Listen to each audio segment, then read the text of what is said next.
नमस्कार, स्वागत है आप लोगों का टेट क्लियर चैनल में और मेरा नाम है वैभव शर्मा।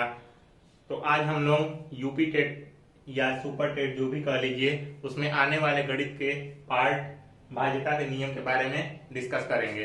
देखिए ये बहुत ही महत्वपूर्ण चैप्टर है एक तरह से, क्योंकि इसमें से हमेशा एक नंबर का जरूर आता है। तो आप लोगों को इस बार भी ये यूपी टेट और सुपर टेट में भी एक नंबर का जरूर देखने को मिलेगा। तो चलिए पहला देखें हम लोग। पहला है दो से भाज्य। तो हम लोग देखते जाएंगे और उसके साथ साथ इसके उदाहरण के साथ साथ सीखते भी जाएंगे क्या कह रहा है। देखिए लिखा है यदि दी हुई संख्या के इकाई स्थान पर 0 या सम हो तो 2 से भाज्य होगा। क्या लिखा है, यदि दी गई संख्या के इकाई के स्थान पे 0 या सम हो तो वह भाज्य होगा 2 से। ठीक, तो देखिए क्या है, अगर मान लीजिए कि कोई संख्या दी है, मान लीजिए कोई संख्या दी है 120, तो ये अब हम कैसे देखेंगे 2 से भाज्य है कि नहीं। तो अगर मान लीजिए एक संख्या है 120 तो उसके इकाई के स्थान पे क्या रहना चाहिए, या तो 0 हो या सम संख्या हो। तो ये यहाँ पे 0 आ गया, तो आप इसको देखते ही जान जाएंगे कि ये संख्या 2 से भाज्य है। या फिर कोई सम संख्या हो, अगर मान लीजिए यहाँ पे रहे 122, उदाहरण के लिए 122 रहे तो इसको भी आप 2 से विभाजित करेंगे तो 2 से तुरंत कट जाएगा, आप जान ही रहे हैं तुरंत। देखिए हो गया। अब आपको समझ में आ गया कि ये संख्या 2 से विभाजित हो रही है, या तो 0 हो या फिर लास्ट में सम संख्या हो, तो वो क्या होगी 2 से विभाजित होगी। तो ये है 2 से भाज्यता का नियम। अब देखिए 3 से भाज्यता का नियम। अब हम 3 से भाज्यता का नियम देखेंगे।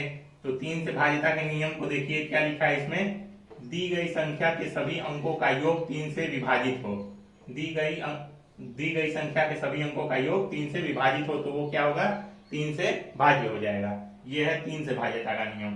तो देखिए अगर मान लीजिए कोई संख्या दी गई है, अगर मान लीजिए एक संख्या दी है 1 2 3, तो इसको देखना रहे कि ये 3 से विभाजित है कि नहीं। तो कैसे देखेंगे, देखिए इसमें लिखा है दी गई संख्या का योग 3 से विभाजित हो। दी गई संख्या का योग निकालिए, 1 + 2 + 3, 3 3 6। तो ये क्या है, 3 से देखिए ये विभाजित है कि नहीं, 6 विभाजित है कि नहीं। इसका योग क्या आएगा, 1 + 2 + 3, तो इसका योग आएगा 6, जो कि 3 से विभाजित है। 3 दूनी 6। तो अब आप देखिए ये 3 से विभाजित है कि नहीं ये संख्या। तो ये संख्या को देखने के लिए देखिए, इससे तो इस नियम से सिद्ध हो गया कि ये संख्या 3 से विभाजित है।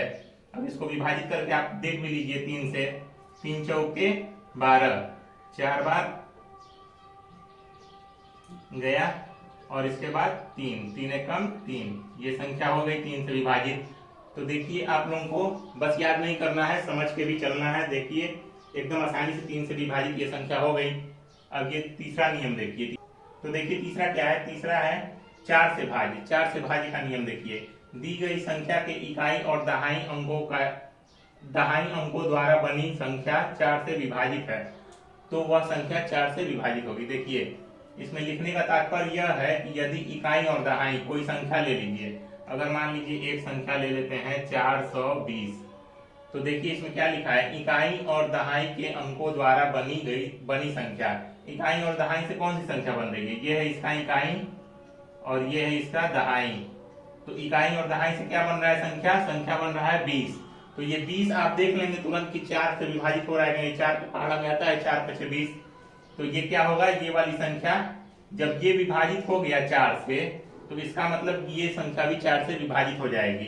देखिए इसको 4 से आप भाग देके देख लीजिए, 4 एकम 4, 2 उतरा तो 4 सुनाए 0 2 0, 4 × 5 = 20 आ गया इसका आंसर। ये कट गया तो इसका मतलब ये 4 से पूर्णतः विभाजित है। इसके बाद देखिए अब है 5 से भाज्यता का नियम। 5 से भाज्यता का नियम आप लोग देखिए, लिखा है दी गई संख्या इकाई के, क्या लिखा है, दी गई संख्या इकाई के स्थान पर 0 हो या 5 हो तो वह संख्या 5 से भाज्य होगी। क्या लिखा है, दी गई संख्या के स्थान पे या तो लास्ट में 0 हो, इकाई के स्थान पे या तो 5 हो। तो देखिए एक संख्या ले लीजिए, मान लीजिए वो संख्या है 125। तो 125 है, आप देखते ही जान गए कि इसके लास्ट में 5 है, तो ये संख्या 5 से भाज्य होगी। आप ऐसे ही देख के बता देंगे, ये नियम आपको पता रहेगा। तो देखिए 5 से हम लोग देख लेते हैं, 5 से देखिए 5 दूनी 10, 2 5, 5 बचे 25, ये हो गया 5 से विभाजित। अगर इसी में लास्ट में अगर मान लीजिए 0 रहता 400, तो ये देखिए अब 5 से विभाजित है कि नहीं। तो 5 से विभाजित देखने के लिए आप 0 देख लिए, तो 0 देखते ही बता देंगे कि यह संख्या 5 से विभाजित है। अब इसको 5 से भाग देके देख लीजिए, 5 8 40 शून्य। अब हो गया, आपको पता चल गया कि यह संख्या 5 से विभाजित है। अब देखिए, अब हम लोग देखेंगे 6 से भाज्यता का नियम देखेंगे। तो 6 से भाज्यता का नियम क्या है, लिखा है दी गई संख्या 2 या 3 से पूर्णतः विभाजित हो। क्या लिखा है छठवां 6 से विभाजित का नियम। 6 से विभाजित का नियम है यदि दी गई संख्या 2 और 3 से पूर्णतः विभाजित हो तो वह संख्या 6 से भाज्य होगी। देखिए इसका भी देख लीजिए आप लोग, लिखा है दी गई संख्या 2 या 3 से पूर्णतः विभाजित हो। तो देखिए अगर मान लीजिए कोई संख्या है 600, तो ये देखिए 600 अगर संख्या है तो आप देखेंगे इसको कि 2 से और 3 से पूर्ण विभाजित है कि नहीं। 2 से ये विभाजित होगा, 2 त्याई 6, 300 आएगा, ये 2 से विभाजित हो जाएगा। और यही संख्या 600 ही संख्या 3 से विभाजित हो जाएगा, 3 दूनी 6, ये भी विभाजित हो गया। तो बचा, तो क्या इसमें कह रहा है, तो यह संख्या 6 से भाज्य होगी। तो यह संख्या 6 से भाज्य होगी कि नहीं, आप लोग तो जानते ही हैं 6 से ये भाज्य हो जाएगी 100, 6 से ये भाज्य हो गई। तो ये है 6 से भाज्यता का नियम। तो ये है भाज्यता का नियम कुछ आप लोग देखें। अब इसके बाद आगे देखते हैं 7 से और 8 9 10 11 से भाज्यता का नियम।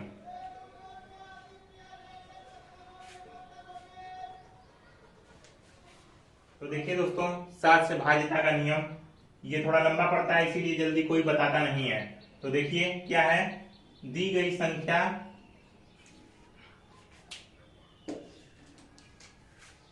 तो देखिए दोस्तों छठवां है 7 से भाज्यता का नियम।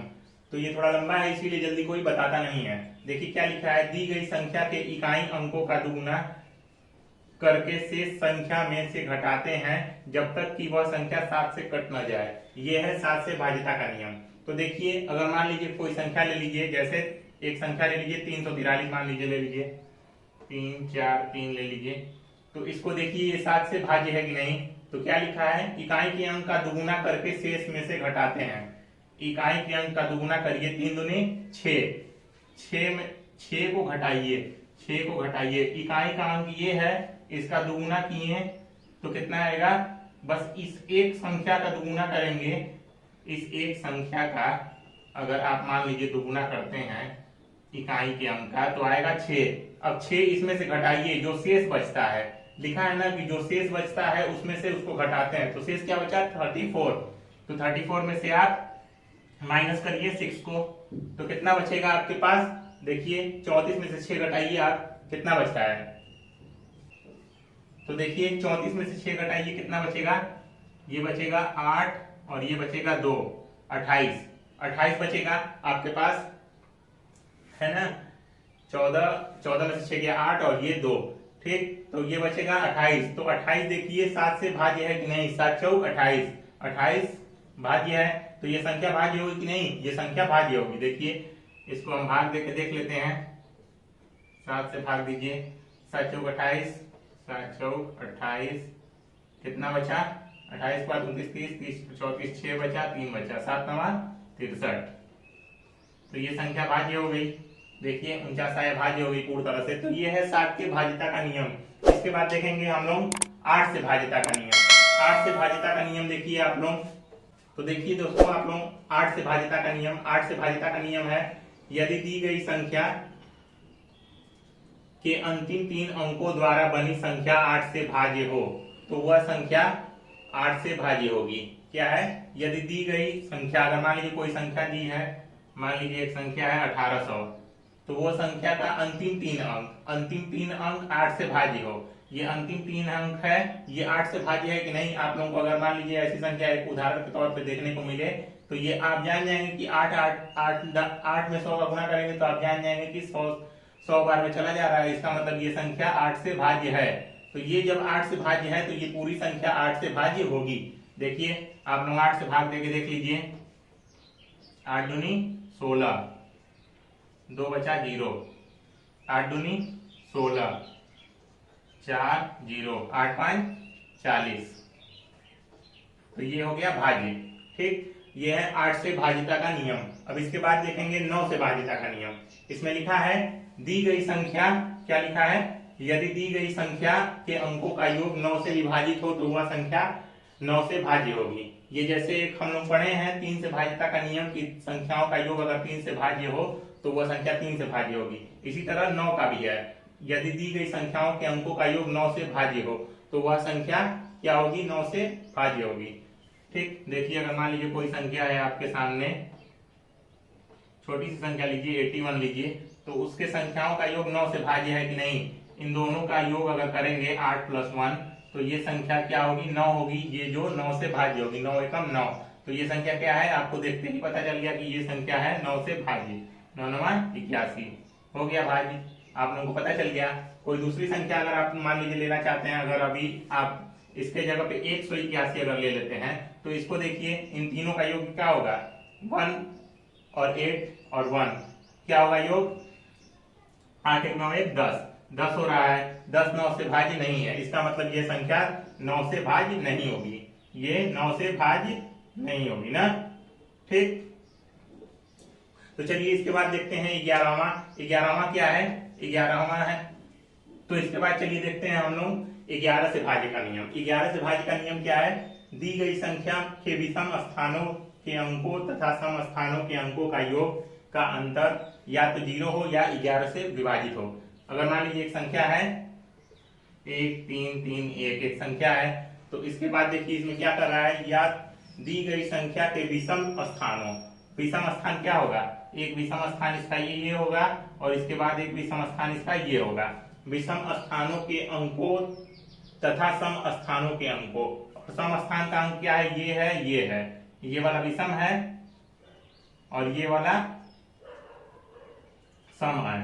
ठीक, सम है, तो इसमें क्या लिखा है कि अंकों का योग, तो इसका और इसका योग क्या करेंगे, इसका और इसका योग करेंगे तो कितना आएगा, 3 + 1 = 4। 4 आया कि अंकों का योग का अंतर, तो इन दोनों के अंकों का योग का अंतर देखिए, ये 3 1 4 हो गया और ये वाला इसका क्या हो जाएगा, ये भी हो जाएगा 3 + 1 = 4।